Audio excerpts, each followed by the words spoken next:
దేవునికి మహిమ కలుగునుగాక. ఈరోజు 20వ దినము, ఉపవాస దినం. అంటే సగ దినాలు అయిపోయినాయి. సో ఈ హాఫ్ డేస్ ఆఫ్ ఫాస్టింగ్ ప్రేయర్స్లో ఎన్నో విషయాలు మనం నేర్చుకుంటూ వచ్చాం. అయితే ఈరోజు కూడా మనందరికీ తెలిసిన వాక్య భాగాలే, కానీ దేవుడు మరలా బోధిస్తున్నప్పుడు శ్రద్ధగా మనం విని నేర్చుకుందాం. సో ఈ దినము ప్రత్యేకంగా ఆత్మీయ జీవితంలో పుట్టిన బిడ్డ ఎదిగి నడక నేర్చుకుని, అలాగే పరిగెత్తి, అలాగే యవ్వన దశలోనికి వచ్చి, కౌమార్య దశలోనికి వచ్చి, వృద్ధాప్యంలోకి వెళ్ళి ఒక పరిపూర్ణుడిగా ఎలా మార్చబడతారో, అలానే ఒక విశ్వాసీ జీవితంలో కూడా అనేక స్థాయిలు, లెవెల్స్ ఆఫ్ ఫెయిత్స్ ఉంటాయి. సో మనం ఎదుగుతూ ఉన్నప్పుడు ఒక స్టెప్ నుంచి ఇంకొక స్టెప్కి వెళ్ళాలి. ఎక్కడ వేసిన వాళ్ళు అక్కడే అన్నట్టు ఆగిపోకూడదు. సో ఇప్పుడు ఒక 6 స్థాయిల గురించి పరిశుద్ధాత్మ దేవుడు మనకి వివరిస్తూ ఉంటుండగా మనం ఏ స్టేజ్లో ఉన్నామో గుర్తించుకొని ఆ నెక్స్ట్ స్టెప్కి వెళ్ళడానికి మన ఆత్మీయ జీవితాన్ని సరిచేసుకుందాం. ఆమేన్. సో ఆత్మీయ ఎదుగుదలలో 6 రకాల దశలు లేదా స్థాయిల గురించి ఈరోజు మాట్లాడాలని పరిశుద్ధాత్మ ద్వారా నేను ప్రేరేపించబడతా వచ్చాను. దీని కొరకు మొట్టమొదటి వాక్య భాగము లూకా సువార్త 19వ అధ్యాయము 10వ వచనాన్ని నేను చదువుతా ఉన్నాను. 19వ అధ్యాయము 10వ వచనం. నశించిన దానిని వెతికి రక్షించుటకు మనుష్య కుమారుడు వచ్చెనని అతనితో చెప్పెను. యేసుక్రీస్తు ప్రభు ఈ లోకంలోనికి ఎందుకు వచ్చారంటే నశించిపోతున్న దాన్ని వెతికి రక్షించడానికి. ఆయన ఎలా వచ్చారు? ఒక రక్షకుడుగా వచ్చారు. ఆమేన్. పాపంలో పడి నిత్య నరకాగ్ని పాత్రులుగా నశించిపోవడానికి సిద్ధంగా ఉన్న మనల్ని వెతికి రక్షించడానికి, మన జీవితాల్లోనికి ఒక రక్షకుడుగా మొట్టమొదటిగా ఆయన దిగి రావడము జరిగింది. ఆమేన్. 2వ వాక్య భాగంగా 1 తిమోతి పత్రిక 1వ అధ్యాయము 15వ వచనాన్ని కూడా చదువుతున్నాను. 1 తిమోతి 1వ అధ్యాయం 15వ వచనం. పాపులను రక్షించుటకు క్రీస్తు యేసు లోకమునకు వచ్చినను వాక్యము నమ్మతగినదియు పూర్ణాంగీకారమునకు యోగ్యమైనదియు నై ఉన్నది. ఆమేన్. సో ఇక్కడ పౌలు గారు తిమోతికి రాస్తూ పాపులను రక్షించుటకు అంటే మొట్టమొదటి స్టేజ్లో మనం సిలువ చెంతకు వచ్చినప్పుడు మనం ఎలా ఉన్నాము అంటే ఎఫెసీ పత్రిక 2వ అధ్యాయంలో ఉంటుంది. మనం పాపముల చేత అపరాధముల చేత చచ్చిన స్థితిలో ఉన్నాం. సో అలాంటి మనలను వెతికి రక్షించడానికి ఆయన ఈ లోకానికి రక్షకుడుగా దిగి వచ్చారు. అంటే ఒక రక్షకుడు, ఒక పాపి. సో సిలువ దగ్గరికి మనం వచ్చినప్పుడు, సిలువ చెంత మనం చేరినప్పుడు ఆ పాపమంతా ఆయన మీద వేసుకుని మనకి క్షమాపణ విడుదల చేసి మనల్ని పరిశుద్ధులుగా మార్చిన దేవాది దేవుడు. ఆమేన్. అది మొట్టమొదటి స్థాయి. మొట్టమొదటి స్థాయి. ఆమేన్. సో ఈ స్థాయిలో చాలామంది ఆగిపోతారు. నేను రక్షణ పొందుకున్నాను, నేను ప్రభు దగ్గరికి వచ్చాను, నేను ఆయన నా కొరకు సిలువలో చనిపోయాడని ఒప్పుకున్నాను, తద్వారా నేను రక్షించబడ్డాను, చాలు ఇంక జీవితానికి నిత్యత్వం వచ్చేసింది, టికెట్ వచ్చేసింది, సరిపోద్ది అని అక్కడే ఆగిపోతారు. కానీ ఆ నెక్స్ట్ స్టేజ్లోనికి మనం వెళ్ళాలి. ఒక బిడ్డ, పుట్టిన బిడ్డ ఎలా ఎదుగుతూ ఉంటుందో అలాగే ఆత్మీయ జీవితంలో కూడా ఎదుగుదల అనేది ఉండాలి. 2వ స్థాయికి వచ్చేసరికి 1 కొరింథీయులకు రాసిన పత్రిక 1 కొరింథీ పత్రిక 6వ అధ్యాయము 20వ వచనాన్ని నేను చదువుతున్నాను. 6వ అధ్యాయము 20వ వచనం. విలువ పెట్టి కొనబడిన వారు గనుక మీ దేహముతో దేవుణ్ణి మహిమపరచుడి. మనం ఏం చేయబడ్డామంట? ఆయన ప్రాణత్యాగము ద్వారా, ఆయన రక్తము ద్వారా మనము కొనబడ్డాం. కొనుక్కున్నాడు ఆయన. ఆమేన్. సాతాను యొక్క చెరలో నుంచి, వాడి యొక్క కబన్న హస్తాల్లోంచి మనల్ని విడిపించి మనకి విలువ కట్టి వెల చెల్లించి ఆయన కొనుక్కున్నాడు. ఇప్పుడు ఇది ఏ రిలేషన్లోకి వచ్చిందంటే, ఆయన యజమానుడు కొనుక్కున్నాడు కాబట్టి మనం ఎవరం? దాసులం. యోసేపుని అమ్మేస్తారు అన్నలు. అప్పుడు ఆయన ఏమయ్యాడు? ఆ పోతీఫర్ ఇంట్లో ఆయన పోతీఫర్ వచ్చి కొనుక్కుంటే పోతీఫర్ ఇంట్లో ఆయన దాసుడిగా చేర్చబడ్డాడంట. సో పోతీఫర్ యజమాని అయితే యోసేపు దాసుడయ్యాడు. అలాగా యేసుక్రీస్తు ప్రభు శిలువ దగ్గరికి మనం వచ్చినప్పుడు మనల్ని ఆయన వెలపెట్టి కొనుక్కున్నారు. సో కొనుక్కున్నారు కాబట్టి ఆయన యజమానుడయ్యాడు, మనము దాసులమయ్యాం. ఆమేన్. సో ఇందుకొరకు కొలస్సీలకు రాసిన పత్రిక 3వ అధ్యాయము 24వ వచనాన్ని కూడా నేను చదువుతున్నాను. కొలస్సీ పత్రిక 3వ అధ్యాయము 24వ వచనం. ప్రభువు వలన స్వాస్థ్యముగా ప్రతిఫలముగా పొందుదుమని ఎరుగుదుము గనుక మీరేమి చేసినను అది మనుషుల నిమిత్తము కాక ప్రభు నిమిత్తమని మనస్ఫూర్తిగా చేయడి. మీరు ప్రభు అయిన క్రీస్తుకు దాసులై ఉన్నారు. ఏమై ఉన్నాము? దాసులమై ఉన్నాం. ఆమేన్. సో ఆయన యజమాని అయితే మనం ఏమయ్యాము? దాసులమయ్యాం. సో ఈ స్టేజ్లో ఏంటంటే, ఒక యజమానికి దాసుడు ఎలా ఉంటాడు? విధేయుడిగా ఉండాలి. విధేయత నేర్పిస్తారు దేవుడు. అంటే ప్రతి ఒక్క విషయంలో మన స్వచిత్తంతో కాదు, కానీ దేవుని యొక్క సంపూర్ణ చిత్తానికి లోబడేటట్లుగా ఏది మంచిదో ఏది చెడ్డదో ఒక యజమాని ఇన్స్ట్రక్షన్స్ ఇచ్చినట్లుగా దాసుడు వ్యవహరించాలి. తన సొంత డెసిషన్స్ తీసుకోవడానికి లేదు. సో యజమానిగా ఆయన కొనుక్కున్నాడు కాబట్టి, రక్తం చేత కొనుక్కున్నారు కాబట్టి, ఇప్పుడు నువ్వు నేను దాసులుగా ప్రభుకి సమర్పణ కలిగి, అంటే విధేయత కలిగి జీవించటము ఈ స్టేజ్లో నేర్చుకుంటాం. ఇది కొంచెం కష్టతరంగా అనిపించినప్పటికీ మనము విధేయత చూపించినప్పుడు దేవుని సన్నిధిలో ఆయన బలిష్టమైన రెక్కల క్రింద దీన మనసులుగా ఉండడం నేర్చుకుంటాం. ఆమేన్. సో ఈ స్టేజ్ దాటిన తర్వాత మూడవదిగా, ఇది మనము ఆల్రెడీ చూసాం ఈ వాక్య భాగం, మత్తయి సువార్త 11వ అధ్యాయము 29వ వచనానికి వచ్చేసరికి, నేను సాత్వికుడను దీన మనస్సు గలవాడను గనక మీ మీద నా కాడి ఎత్తుకుని నా యొద్ద నేర్చుకొనుడి, అప్పుడు మీ ప్రాణములకు విశ్రాంతి దొరుకును. సో ఇప్పుడు థర్డ్ స్టేజ్లో ఏమవుతుందంటే, ఆయన బోధకుడుగా మార్చబడ్డాడు. అంటే ఎలా బ్రతకాలి ఈ క్రైస్తవ జీవితంలో, ఇంకెప్పుడు దాసుడిగానే ఉండిపోరు. సో నెక్స్ట్ స్టేజ్లో ఆయన ఒక బోధకుడు, మనం ఒక శిష్యులుగా మార్చబడతాం. ఆమేన్. సో అన్ని విషయాలు ఇప్పుడు పేతురు, యోహానులు, ఈ 12 మంది శిష్యుల్ని దేవుడు ఏర్పరచుకుని 3.5 సంవత్సరాలు వారికి నేర్పిస్తూ వచ్చారు. ఆయన ఒక బోధకుడుగా అన్ని విషయాలు బోధిస్తూ వచ్చారు. పరలోక రాజ్య మర్మములన్నీ వారికి తేటగా బోధిస్తూ వచ్చారు. అర్థమయ్యే రీతిలో ఎక్స్ప్లెయిన్ చేస్తూ వచ్చారంట. సో ఈ టైంలో మనం ఏం చేస్తామంటే శిష్యరికం చేస్తాం, అంటే నేర్చుకుంటాం అన్నమాట. దేవుని వాక్యం గురించి లోతుగా మనం నేర్చుకోగలుగుతాం.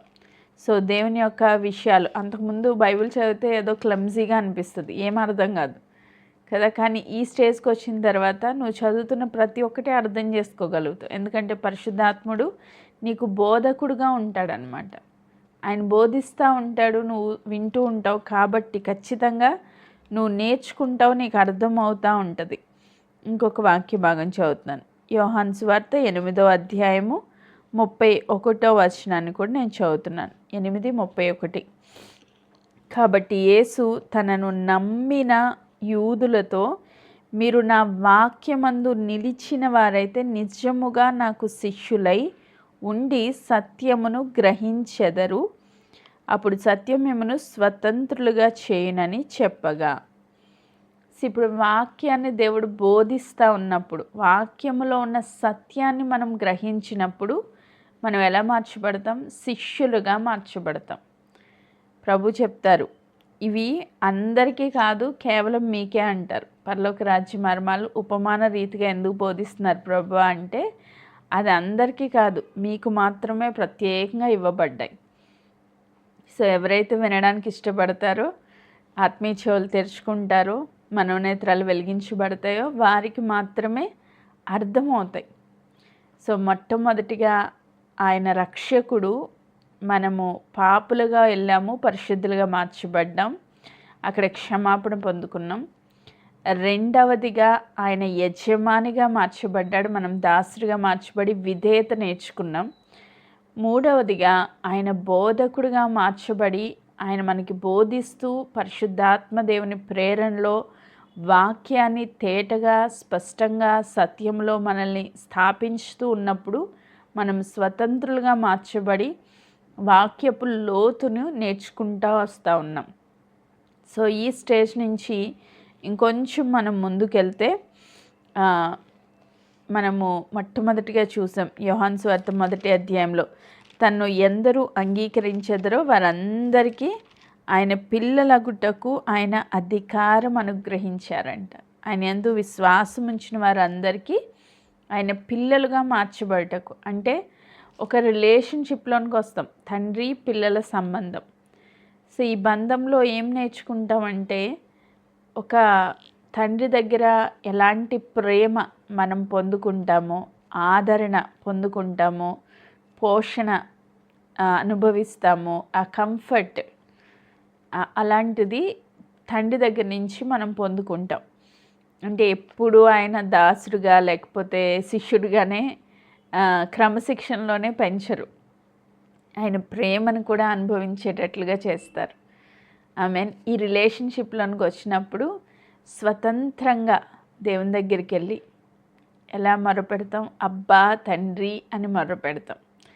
స్టార్టింగ్ రాగానే మనకి ఏమీ అర్థం కాదు కదా. నువ్వు ఒక 20 సంవత్సరాలు వెనక్కి వెళ్ళి అసలు నువ్వు దేవుని తెలుసుకున్న తొలి దినాల్లో నీ నాలెడ్జ్ ఎలా ఉంది, తర్వాత క్రమక్రమంగా ఎదుగుతూ ఇప్పుడు నువ్వు ఎలాంటి బంధంతో దేవుడితో కలిసి నడుస్తున్నావో ఒకసారి గ్రహించుకుంటే చాలా డిఫరెన్స్ ఉంటుంది.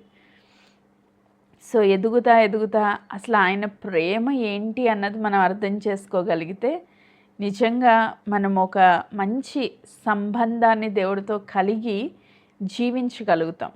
ఆమేన్. సో ఒక చిన్న బిడ్డలా ఉన్నప్పుడు కన్నా ఎదిగిన తర్వాత వారు ఎంతగా మనల్ని ప్రేమిస్తున్నారో, మనం చిన్నపిల్లలుగా ఉన్నప్పుడు మన తల్లిదండ్రుల ప్రేమ మనకు అర్థం కాదు.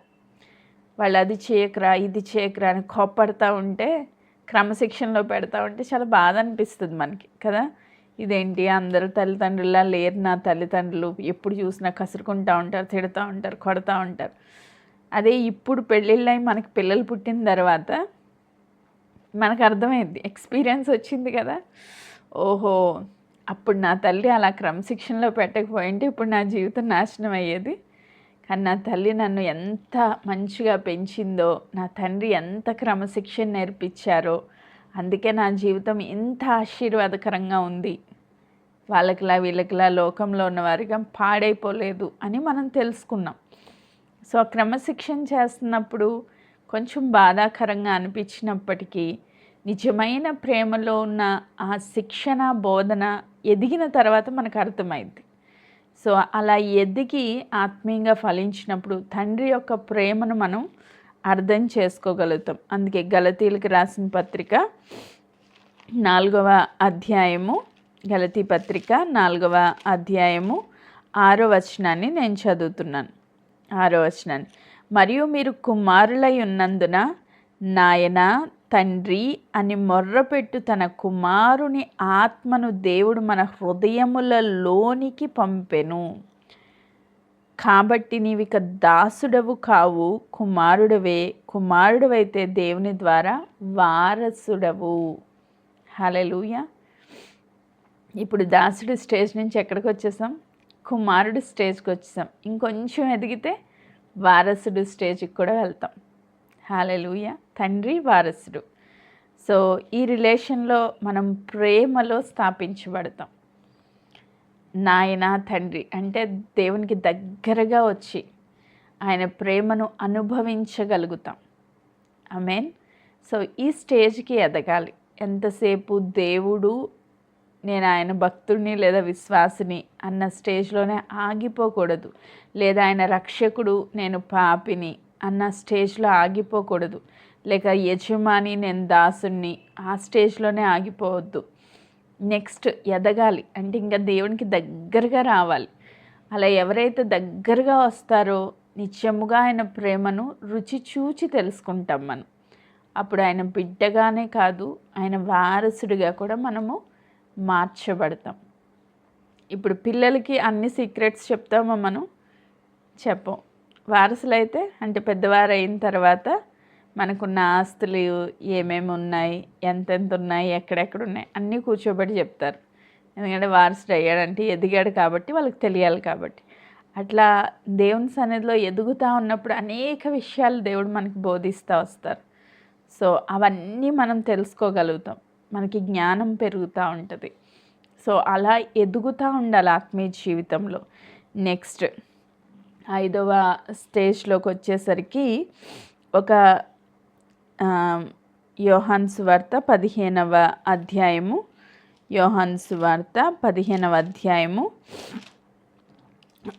15వ వచనాన్ని నేను చదువుతున్నాను. దాసుడు తన యజమానుడు చేయు దాన్ని ఎరుగడు గనుక ఇక మిమ్మును దాసులమని పిలువక స్నేహితులని పిలుచుచున్నాను. ఎందుకనగా నేను నా తండ్రి వలన విన్న సంగతులన్నీ మీకు తెలియజేసి తిని. ఆమెన్. ఇప్పుడు నెక్స్ట్ స్టేజ్ ఎక్కడికి వచ్చారంట? స్నేహితులు. ఇప్పుడు ప్రభు ఎలా మారిపోయారు? ఒక స్నేహితుడిగా మారిపోయారు. ఇప్పుడు నిజంగా ఒక క్లోజ్ ఫ్రెండ్స్ ఉన్నారనుకోండి, ఒక మంచి బెస్ట్ ఫ్రెండ్స్, నిజమైన స్నేహితులు ఉంటే వారి మధ్యలో అసలు ఏ సీక్రెట్స్ ఉండవు. ప్రతి ఒక్కటి మనసు విప్పి చెప్పుకుంటారు ధైర్యంగా. అమ్మో ఈ విషయం చెప్పేస్తే తిను బయటికి చెప్పేస్తుందేమో అనే ఆలోచన రాదు. ఎప్పుడు నిజమైన స్నేహితుడైతే, వాళ్ళు మనం నమ్మితే. యెహోవా దేవుడు అంటారు కదా, నా స్నేహితుడైన అబ్రహాముకు ఈ సంగతి దాచెదనా అంటారు.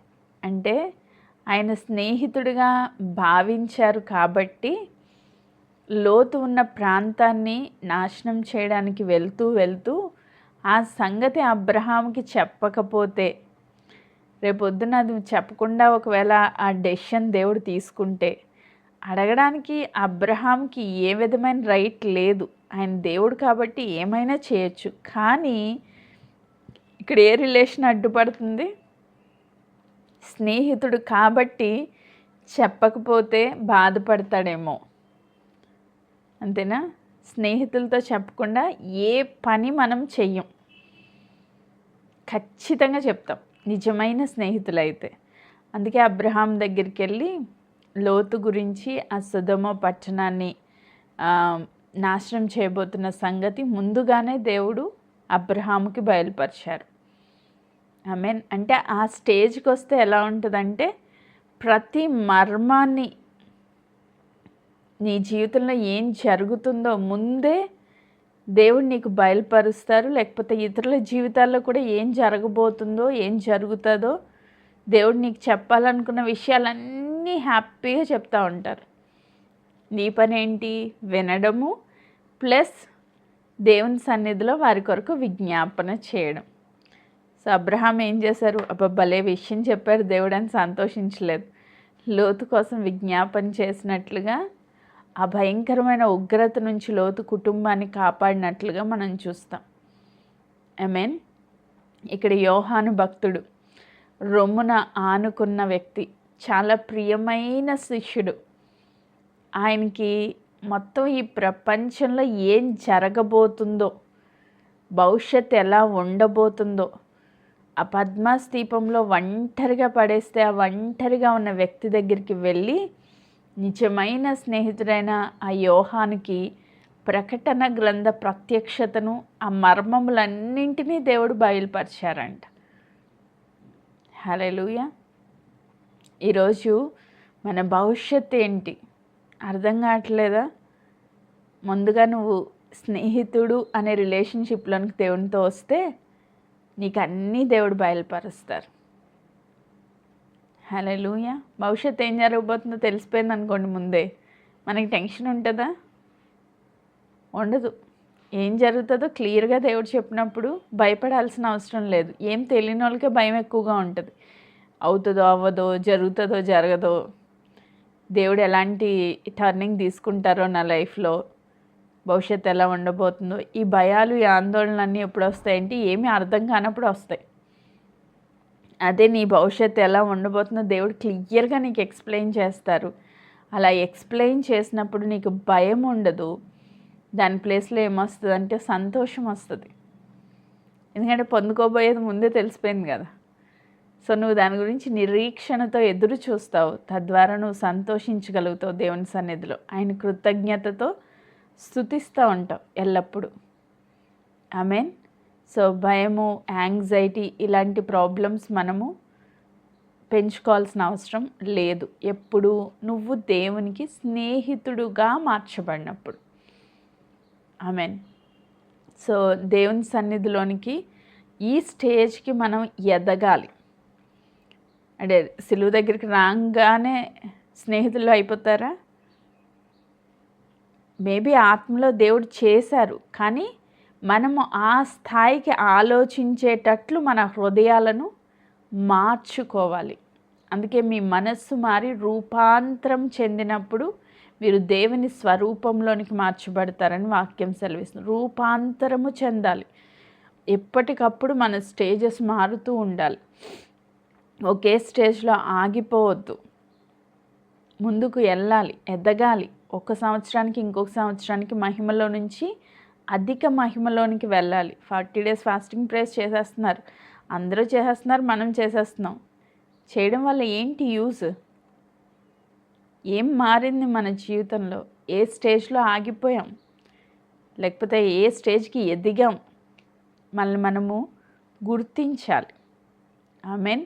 మన ఆత్మీయ స్థితిని మనం గుర్తించినప్పుడు ఎదుటి వాళ్ళు మనకి తీర్పు తీర్చాల్సిన అవసరం లేదు, కానీ మనల్ని మనమే తీర్పు తీర్చుకొని ఈ స్టేజ్లో నేను ఆగిపోయాను, దేవుడి స్వరం వినలేకపోతున్నాను, దేవుడు నాతో మాట్లాడట్లేదంటే, దేవుని దగ్గర నేను వినట్లేదంటే, నేను నా హృదయాన్ని ఇంకా ఎలా మార్చుకోవాలి, ఆత్మీయ జీవితంలో నేను ఇంకా ఏ స్టేజ్లో ఎదగాలి అన్నది మనం గుర్తించి నెక్స్ట్ స్టెప్ వేయాలి దేవుని కోసం.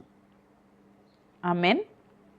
సో స్నేహితులైతే ఏం చెప్తున్నారు? దాసుడు తన యజమానుడు చేయుదాన్ని ఎరుగడు. ఒకవేళ దాసుడిగా ఉండిపోతే నువ్వు యజమానుడు చేసేదాన్ని దాసుడికి చెప్పాల్సిన అవసరం లేదు. యజమానుడు ఓన్గా డెసిషన్స్ తీసుకుంటారు. ఇంటి పనోళ్ళకి వచ్చి మొత్తం సీక్రెట్లు అన్నీ చెప్పం మనం, ఎందుకంటే వాళ్ళు దాసులు కాబట్టి. మనం తీసుకునే ఏ డెసిషన్స్లోని వాళ్ళకి పాలు పంపులు లేవు. కానీ ఇక్కడ ప్రభు ఏం చెప్తున్నారు? ఎరుగడు గనుక ఇక మిమ్మును దాసులని పిలవక స్నేహితులని పిలుచుచున్నాను. ఎందుకనగా ఎందుకు స్నేహితులు అంటున్నారు? నేను నా తండ్రి వలన వినిన సంగతులన్నింటినీ మీకు తెలియజేసి తిని. ఎప్పుడైతే దేవుని యొక్క హృదయ స్థితిని మనం అర్థం చేసుకుంటామో, తండ్రి ద్వారా అంటే పరిశుద్ధాత్మ ద్వారా దేవుడు మన జీవితాల్లో ఏంటి ఆయన చిత్తమో బయలుపరుస్తారో, ఎప్పుడైతే మనం దేవుని చిత్తాన్ని గుర్తెరుగుతామో అప్పుడు మనం ఎలా మార్చబడతామంట? స్నేహితులుగా మార్చబడతాం.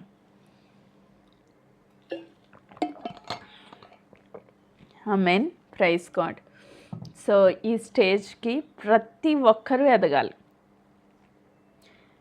ప్రతి ఒక్కరూ ఎదగాలి. ఆమేన్. నెక్స్ట్ ఈ స్టేజ్లోనే ఆగిపోవడం కూడా దేవుని చిత్తం కాదు. నెక్స్ట్ స్టెప్లోకి వెళ్ళేసరికి ఎఫ్ఎస్సీలకి రాసిన పత్రిక, ఎఫ్ఎస్సి పత్రిక 5వ అధ్యాయము ఎఫెసీ పత్రిక 5వ అధ్యాయము 31 నుంచి నేను చదువుతున్నాను. ఈ హేతు చేత పురుషుడు తన తండ్రిని తల్లిని విడిచి తన భార్యను హత్తుకొనును, వారిద్దరూ ఏక శరీరమగుదురు. ఈ మర్మము గొప్పది. ఆమేన్. అయితే నేను క్రీస్తును గురించి సంఘమును గూర్చి చెప్పుచున్నాను. సో ఇక్కడ పౌల్ గారు ఎఫెసీ సంఘానికి రాస్తూ ఏమని చెప్తున్నారు? ఒక పురుషుడు తన తండ్రిని తల్లిని విడిచి ఎవరిని హత్తుకుంటారంట? భార్యను హత్తుకుంటారు. హత్తుకున్న తర్వాత వాళ్ళిద్దరూ ఏమవుతున్నారు? ఏక శరీరం అయిపోతున్నారు. ఇది చాలా గొప్ప మర్మం. ఇది నార్మల్గా మనుషులకి అర్థం కాదు. ఇద్దరు వ్యక్తులను తీసుకురావడం ఏంటి, వివాహం చేయడం ఏంటి, 1+1 2 అవ్వకుండా 1 అవ్వడం ఏంటి? సో ఇది మనకి మర్మయుక్తముగా దేవుడు పెట్టారు. ఇది మనకు అర్థం కాదు అని అంటూ ఈ మర్మము దేని గురించి చెప్తున్నారంట? అయితే నేను క్రీస్తును గూర్చియు సంఘమును గూర్చియు చెప్పుచున్నాను. ఇప్పుడు మనం ఏ స్టేజ్కి వచ్చాం? స్నేహితుల పొజిషన్లో నుంచి వధువు స్టేజ్లోనికి వచ్చాం. ఇప్పుడు మనము వధువు, ఆయన వరుడు, ఆయన పురుషుడు, మనం స్త్రీ. సంఘము గురించి మాట్లాడుతూ ఉన్నారు. సో ఇప్పుడు వీళ్ళిద్దరికీ ఎలాంటి రిలేషన్ వచ్చింది అంటే వివాహ బంధంలోనికి వచ్చారు. ఇద్దరు ఏమైపోవాలి? ఐక్యమైపోవాలి. ఆమేన్. ఇంకా నాకు తెలిసి ప్రపంచంలో ది బెస్ట్ రిలేషన్ ఏదైనా ఉంది, ఎప్పటికీ విడిపోని సంబంధం ఏదైనా ఉంది అంటే వివాహ బంధమే. స్నేహితులైనా వదిలేసి వెళ్ళిపోవచ్చు, తల్లిదండ్రులైనా వదిలేసి వెళ్ళిపోవచ్చు, కానీ నిజంగా ప్రేమ ఉన్న భార్యాభర్తలు ఎప్పుడూ కూడా వదిలేసి వెళ్ళిపోరు. ఆమేన్. సో అందుకే దేవుడు ఏం చెప్పారు? వివాహము అన్ని విషయాల్లో కన్నా ఘనమైనదంట. దేవుడు చెప్పిన మాట, వివాహంలో ఎట్టి పరిస్థితుల్లో ఒకసారి జత చేయబడిన వారిని ఎవ్వరూ కూడా విడదీయకూడదు అని చెప్పారు. అది స్నేహితులకి చెప్పలా, తల్లిదండ్రుల విషయంలో చెప్పలా, ఇంకా అదర్ రిలేషన్స్ గురించి ఎక్కడ చెప్పలేదు. కానీ వివాహం దగ్గరికి వచ్చేసరికి ఒక్కసారి ఐక్యపరిచిన వారిని విడదీయకూడదు అని చెప్పారు. ఆ వివాహ బంధం అనేది చాలా గొప్పది అని చెప్పారు. వివాహంలో ఇద్దరూ ఐక్యమై ఒక్కరిగా మార్చబడతారు అని చెప్పారు. కొన్ని సంవత్సరాలు వాళ్ళ మనస్తత్వాలు కలవకపోయినా కొంచెం సహించుకొని ఓర్చుకొని ప్రేమతో ఒకరినొకరు మార్చుకుంటూ వెళ్ళినప్పుడు, ఇద్దరి మనస్తత్వాలు కలిసి ఒకటిగా చేయబడ్డప్పుడు ఆ రిలేషన్లో ఎంతో సంతోషం ఉంటుంది. దాన్ని మనము ఈ లోకంలో అనుభవించడానికి భార్యాభర్తల సంబంధాన్ని దేవుడు పెట్టారు. సో ఫస్ట్లో ఎవరు అర్థం కాదు, చాలా గొడవలు ఉంటాయి, ఎవరింట్లో అయినా ఉంటాయి అవి. కానీ రాను రాను ఒకళ్ళ ఇష్టాలు ఒకళ్ళు అర్థం చేసుకుని, సో సరి చేసుకుని కొంచెం మార్చుకుంటూ లోబడుతూ ప్రేమగా ఒకరినొకరు అర్థం చేసుకుని గౌరవించుకోవడం మొదలు పెడితే ఆ రిలేషన్ అనేది చాలా అద్భుతంగా ఉంటుంది. సో అది మనము నిజంగా అర్థం చేసుకోగలిగితే ఇది క్రీస్తుతో మనము కలిగి ఉండగలుగుతాం. ఆమేన్. సో ఇప్పుడు నువ్వు దేవునితో ఐక్యమైపోతావు. వారిద్దరూ ఏక శరీరమగుదురు. ఇప్పుడు నీలోనికి క్రీస్తు వచ్చి నువ్వు క్రీస్తు స్వారూప్యములోనికి మార్చబడుతున్నావు. నువ్వు వేరు, క్రీస్తు వేరు కాదు, నువ్వే క్రీస్తు. సో ఇది మర్మం చాలా గొప్పది. అది మన నాలెడ్జ్తో ఆలోచిస్తే అర్థం కాదు. కానీ పౌల్ గారు చెప్తున్నారు, సంఘము గూర్చి నేను ఇది చెప్పుచున్నాను. పురుషుడు క్రీస్తు, వధువు సంఘము, వీరిద్దరూ జతపరచబడి ఐక్యమైపోతారు అని చెప్తున్నారు. ఒక్కటే అయిపోతారు. ఇది అల్టిమేట్ అన్నమాట. ఇంకా ఈ స్టేజ్కి మనం రావాలి. హల్లెలూయా. సో ఈ స్టేజ్కి వచ్చేంత వరకు దేవుడు ఒక్కొక్క స్టెప్ నిన్ను నన్ను ఎదిగింప చేస్తూ ఉంటారు. సో దీనిలో మనము సిద్ధపడుతూ ఉన్నాము ఇప్పుడు. హల్లెలూయా. ఆయనలో ఐక్యం అవ్వడానికి మనం సిద్ధపడుతూ ఉన్నాం. సో ఆ స్టేజ్కి వచ్చేంత వరకు భూమి మీద దేవుడు మనల్ని షైన్ చేసుకుంటా వెళ్తారు. దానికి మనం లోబడితే, ఒక్కొక్క స్థాయిలో ఆగిపోకుండా మనము ఒక్కొక్క స్థాయిలో ఎదగగలిగితే, సో ఎదిగి ఎదిగి ఎదిగి ఒకరోజు ఆ పరిపూర్ణతలోనికి వెళ్తాం. మీన్ ఇక్కడ ఈ పిక్చర్లో మనం చూస్తే ఒక పాపి సిలువ దగ్గరికి వచ్చి రక్షకుణ్ణి ఆశ్రయించినప్పుడు ఆయన క్షమాపణ పొందుకున్నాడు. సెకండ్ స్టేజ్లో యజమానుని దగ్గర ఒక దాసుడుగా విధేయత నేర్చుకున్నాడు. థర్డ్ స్టెప్లో ఒక బోధకుడుగా ఆయన బోధిస్తూ ఉన్నప్పుడు ఒక శిష్యుడిగా నేర్చుకోవడం మొదలుపెట్టాడు. అండ్ ఫోర్త్ స్టెప్లో ఒక తండ్రిగా ఆయన మార్చబడినప్పుడు ఒక కుమారుడిగా లేదా కుమార్తెగా ఆయన ప్రేమ, ఆదరణ, పోషణ, భద్రత ఇవన్నీ అనుభవిస్తూ వచ్చారు. ఇంకా ఆ నెక్స్ట్ స్టేజ్కి వచ్చేసరికి ఒక స్నేహితుడిగా దేవునితో ఒక సహవాసాన్ని కలిగి అన్యోన్య సంబంధముతో దేవునిలో ఎదుగుతూ వస్తూ ఉన్నారు. ఇంకా లాస్ట్ అండ్ ఫైనల్ స్టేజ్ ఒక వధువుగా మార్చబడి దేవుణ్ణి కలిసి ఇద్దరు ఏకమయ్యే స్థితిలోనికి వచ్చారు. ఆమేన్. సో దాని కొరకు మనము సిద్ధపడతా ఉన్నాం. ఈ దినాన్ని మన జీవిత ప్రయాణంలో ఏ స్టేజ్లో మనం ఉన్నాం, ఏ స్టేజ్లో ఆగిపోయి ఉన్నాం, ఒక్కసారి మనల్ని మనం ఆత్మ పరిశీలన చేసుకుందాం. ఎక్కడైనా మన ఆత్మీయ జీవితం ఆగిపోయి ఉంటే, దేవా నేను ఇక్కడ ఆగిపోయాను, నెక్స్ట్ స్టేజ్కి నేను వెళ్ళాలనుకుంటున్నాను అని హృదయపూర్వకంగా మనం దేవుని సన్నిధిలో వేడుకున్నప్పుడు ఖచ్చితంగా దేవుని సన్నిధిలో మనము నెక్స్ట్ స్టేజ్కి వెళ్ళడానికే దేవుడు ఈ యొక్క వాక్యాన్ని మనకు విడుదల చేస్తూ వచ్చారు. ఒక్కొక్కటిగా ఎదుగుతూ ఉన్న బిడ్డలు ఈ సంవత్సరమే మన ప్రేయర్ గ్రూప్కి అటాచ్ అయిన వాళ్ళు చాలామంది ఉన్నారు, లేదా 4-5 సంవత్సరాలుగా వస్తున్న వాళ్ళు ఉన్నారు. సో మనం ఏ స్టేజ్లో ఉన్నాం? ఇంకా ప్రభువులో పసిపిల్లలుగానే ఉన్నామా? ఇంకా క్షమాపణ దగ్గర ఆగిపోయామా? లేక విధేయతలోనే ఆగిపోయామా? లేకపోతే నేర్చుకుంటానే ఆగిపోయామా? ఒక మంచి సంబంధంలోనికి వచ్చి తండ్రిగా ఆయన్ని యాక్సెప్ట్ చేయగలుగుతున్నామా? ఆయనతో అన్యోన్య సహవాసంలో ఎదగగలుగుతున్నామా? ఆయన చెప్తున్న ప్రతి మర్మాన్ని, మన భవిష్యత్ గురించిన ప్రణాళికలను మనం తెలుసుకోగలుగుతున్నామా? ఆయన రాకడ కొరకు ఆయనతో ఐక్యం అవడానికి మనం సిద్ధపడుతున్నామా? సో మనల్ని మనం ఆత్మ పరిశీలన చేసుకుంటూ ఈ యొక్క జర్నీలో ముందుకు వెళ్ళి ఒక పరిపూర్ణమైన క్రైస్తవ జీవితంలో జీవించాలి అని, జీవితంలో స్థిరపరచబడాలి అని, దేవుని కోసం ముందుకు కొనసాగాలని కోరుకుంటూ నేను ఈ మాటలు ముగిస్తున్నాను. దేవుడి వాక్య భాగంను దీవించును గాక. ఆమెన్.